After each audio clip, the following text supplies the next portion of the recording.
Hello there, it's Sev here from Three Counties Motorhomes, and welcome to the video guide on the Fiat cab for models typically later than 2015. Now, I will admit this is a generic video guide. There are going to be some subtle or more obvious differences between this particular vehicle and your vehicle itself. This is just designed to give you your bearings, essentially, not be a detailed guide on how to use everything in your particular cab, but just the typical standard features commonly found in a vehicle of this age, and obviously based on a Fiat. So let's get started. So first things first is the driver's door card over here, where you'll typically find the electric mirror controls, your electric windows, and then a cab door lock here. To the side of the driver's steering wheel, you'll have a series of buttons here. Now, these can change in setup. This particular example has a fog light. This is the rear fog light button right here. And then it has two buttons for adjusting the headlight angle up or down. Some older models, this would be in the center console.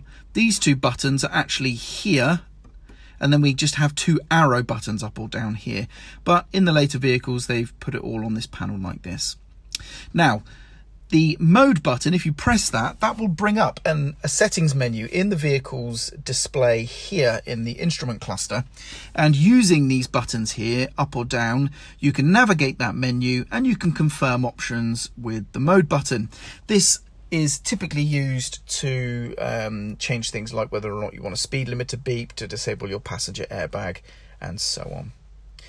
We then come to the steering wheel and steering column. With the stalks, we have your wiper stalk on the right with the twist collar allowing you to adjust the intermittent delay. On the end is a push button to cycle trip computer information. On the left, we have your vehicle light stalk. And again, the twist collar here is going to change your overall lights, so from off or daytime running lights where applicable to headlights. Some older vehicles will have off side lights and headlights, and this particular vehicle actually has automatic off and headlights. Okay, and of course this also functions as your indicators and your parking lights and also your main beam. Now below we have another stalk. This is the cruise control or speed limiter stalk. It does both systems. You select the system using the twist collar. Up or forward is the cruise control, and selecting down or back is the speed limiter, known as SLD. Now the 0 is off. Once you've chosen your desired system or driving aid that you want, then you can nudge the stalk down to set the speed. You can modify the speed with either short or long use of the stalk, up or down. And then if you want to pause the system, you can press the end button there, or resume it again by pressing it once more and turning the system off entirely and removing all memory of speeds being held. You can just turn that back to the off position. On the steering wheel itself, the horn is typically a push in the center of the wheel, so you can't really go wrong there. And this one has mounted controls for the entertainment unit that is found in the center of the dashboard area here. Now, this particular vehicle does have the standard fitted entertainment unit, and this one does feature satellite navigation as indicated by the presence of a navigation system hard button right there. Below, you can see we have ventilation controls, and then below that we have a row of buttons. Now, yours may vary. In this particular instance, we have the mirror demist here, locking the cab with this button. Pretty obvious. The middle one is your hazard warning lights. To the left here, there is actually a warning light for your passenger airbag. So that's if there's a fault or if you have happened to have disabled it using the menu I mentioned earlier in your instrument cluster. These two buttons here are for very particular driving situations. This is downhill assist and traction control plus. Your vehicle may or may not be fitted with these systems, and in some instances there can be a button labelled ASR in this spot, and if that button is present, well, I can let you know what that button does. That one is a button that will disable the vehicle stability system, which will essentially be very bad to do during normal driving, because the stability system in the vehicle is going to be stopping wheel slip and spin, but that inhibition of the wheel slip and spin can be problematic if you're in a muddy field or something like that, for example. So that's why a button would exist for you to be able to disable it. So if you don't have these two particular buttons and you have one labeled ASR, that's what that button will do. It will disable that stability system. If you do have these two buttons, don't worry, I've done a separate video guide entirely on what these two buttons do, so those will be sent to you. Now, we have here the gear stick. This particular example is a 6-speed manual. The manuals do require the pull collar up like so in order to access the reverse gate, and reverse is typically to the left of first gear. If you have Comfortmatic gearbox, then I've done a separate video guide for that entire system, so you'll receive that as well. Now, underneath the buttons here, there's often an auxiliary jack and USB input here. Sometimes that can just be a USB, or it could be a completely blank plate. It depends on the specification of your vehicle. And in these later vehicles, you typically have the two cup holders here. Older models will have a lockable center glove box.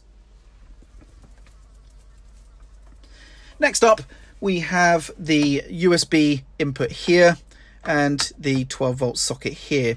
Now, again, some vehicles may just have one 12-volt socket, and it may be still a cigarette lighter, for example. The vehicle here has a coin holder or just storage compartment that you can slot in here. And again, older vehicles, that would have had a closed lid ashtray, essentially. So there's just some subtle differences between the model years. This is not standard fitment, okay, so somebody's added additional 12-volt sockets. This is specific to this vehicle only. That is an aftermarket fitment.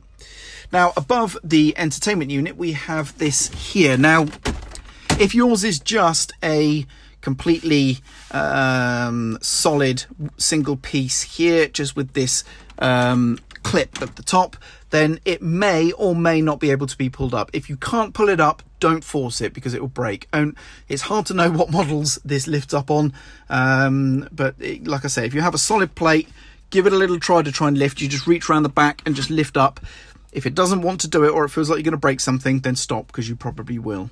However, if like this, you have one with these compartments here and this symbology on the side, then this is able to not only hold paper and maps and things, but also hold a mobile device of some sort, like a tablet, for example.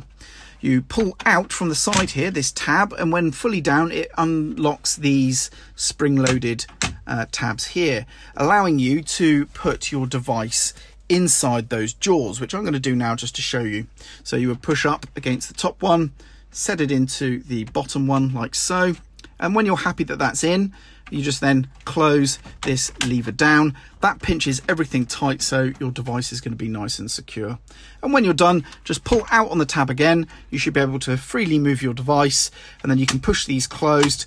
If they don't retain in and they just keep popping out, just close that first and then push those down. But either way, pack everything up, and then you've just got the back support here, which is kind of hinged slightly. So all you need to do is just push basically against like that. So just try and push the whole thing forward, and it should rock back and clip into place like so.